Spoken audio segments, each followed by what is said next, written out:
نبی کریم صلی اللہ تعالی علیہ وسلم ارشاد فرمانے لگے، حضور فرماتے ہیں کہ ایک شخص نے وصیت کی تھی کہ جب میں مر جاؤں تو مجھے بڑا ڈر آتا ہے، میں اللہ کے حضور کس طرح کھڑا ہوں گا۔ اپنی اولاد سے کہنے لگا کہ اس طرح کرنا کہ میری لاش کو جلا دینا، پھر میری راکھ کو ہواؤں میں اڑا دینا، میں اپنے رب کریم کے سامنے کھڑا نہیں ہو سکتا۔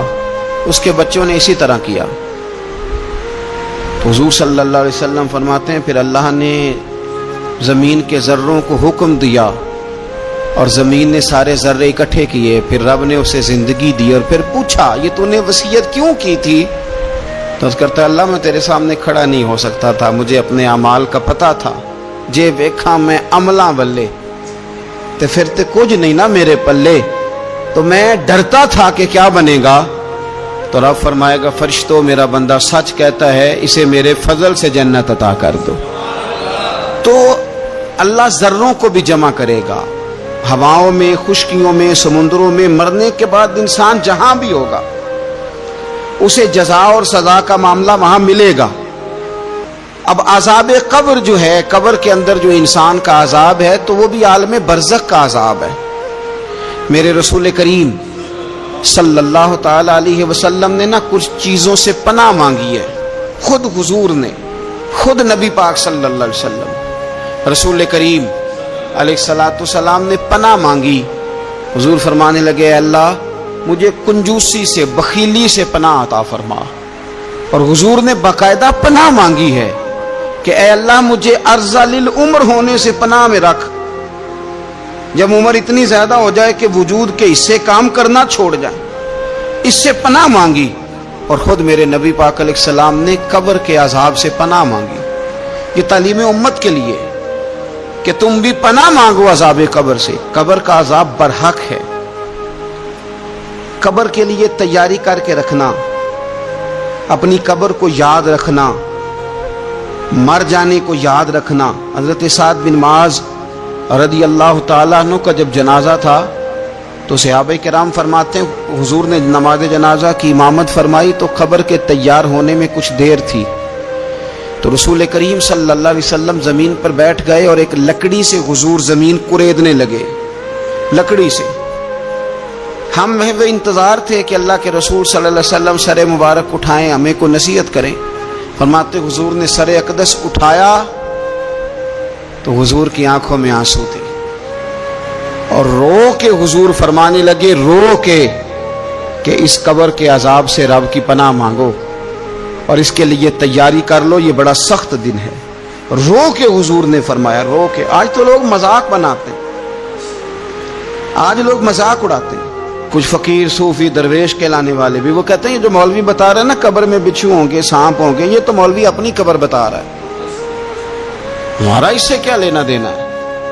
خدا سے ڈریں، وہ چیزیں جو احادیث مبارکہ میں آ گئیں جس سے نبی پاک نے ہمیں سمجھایا، آپ اس تنبیہ کو، اس نصیحت کو آپ اس رنگ میں لیں گے کہ مذاق بنایا جائے گا دین کا، بجائے اس کے کہ اس سے ڈرا جائے، بجائے اس سے۔ حضرت سیدنا براء بن عازب رضی اللہ تعالی عنہ ارشاد فرماتے ہیں کہ میں نے نبی پاک صلی اللہ تعالی علیہ وآلہ وسلم سے خود اس بات کو سنا ہے، خود رسول کریم صلی اللہ علیہ وسلم نے فرمایا۔ حضرت زید بن ثابت رضی اللہ تعالی عنہ بھی اس بات کے راوی ہیں، فرماتے ہم جا رہے تھے تو 5-6 قبریں تھیں، تو حضور نے فرمایا کن کی قبریں؟ ہم نے عرض کی یا رسول اللہ صلی اللہ علیہ وسلم یہ کافروں کی قبریں، یہ صحیح مسلم میں حدیث موجود ہے، کفار کی قبریں۔ تو اللہ کے رسول صلی اللہ علیہ وسلم فرمانے لگے، ذرا حدیث کے لفظوں پہ غور کرنا، حضور فرمانے لگے اگر مجھے ڈر نہ ہوتا کہ تم اپنے مردوں کو دفن کرنا چھوڑ دو گے، اگر مجھے اس بات کا ڈر نہ ہوتا کہ تم اپنے لوگوں کو، مرنے والوں کو قبروں میں دفن کرنا چھوڑ دو گے، اگر یہ مجھے ڈر نہ ہوتا تو میں تمہیں سناتا کہ قبر کے اندر کس طرح عذاب ہوتا ہے، تمہیں دنیا میں رہ کے میں سناتا، پر ڈر ہے کہ کہیں تم اپنے مرنے والوں کو قبروں میں دفن کرنا چھوڑ ہی نہ دو، اس لیے میں تمہیں یہ بات نہیں بتاتا۔ اور میرے رسول کریم صلی اللہ تعالی علیہ وآلہ وسلم نے پھر ارشاد فرمایا اپنے غلاموں کی طرف نظر فرمائی، یہ بات کہہ کے کہ اگر مجھے ڈر نہ ہوتا کہ تم دفن کرنا چھوڑ دو گے تو تمہیں میں سنا دیتا کہ قبر میں کیا عذاب ہوتا ہے۔ پھر حضور نے صحابہ سے فرمایا چلو بھائی دوزخ کے عذاب سے اللہ کی پناہ مانگو۔ تو سب کہنے لگے ہم دوزخ کے عذاب سے اللہ کی پناہ مانگتے ہیں۔ پھر نبی پاک صلی اللہ تعالی علیہ وسلم نے ارشاد فرمایا تم سب کہو کہ ہم قبر کے عذاب سے اللہ کی پناہ مانگتے ہیں۔ تو صحابہ نے کہا ہم قبر کے عذاب سے اللہ کی پناہ مانگتے ہیں۔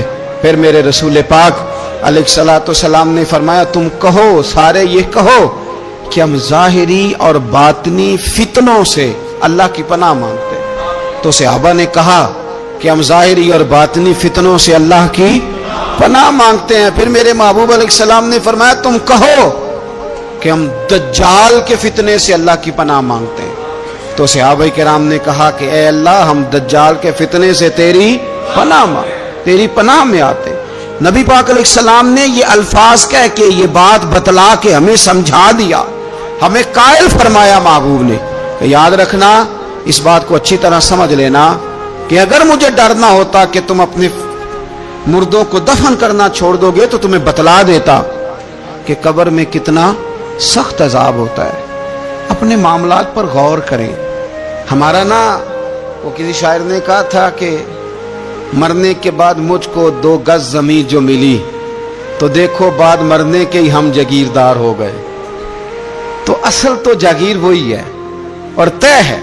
جتنا مرضی اے سی لگا کے کمرہ ٹھنڈا کر لیں، ٹائل پتھر لگا کے اس کو آپ صاف ستھرا کر لیں، اور آپ اٹھنے کی بھی تکلیف نہ کریں، ریموٹ کنٹرول کے ساتھ ہر چیز اپنے کمرے کی آپ کنٹرول کر لیں، پورا ہوادار کر لیں، لیکن آپ بچیں گے تب نہ جب قبر جنت کے باغوں میں سے باغ بنے گی۔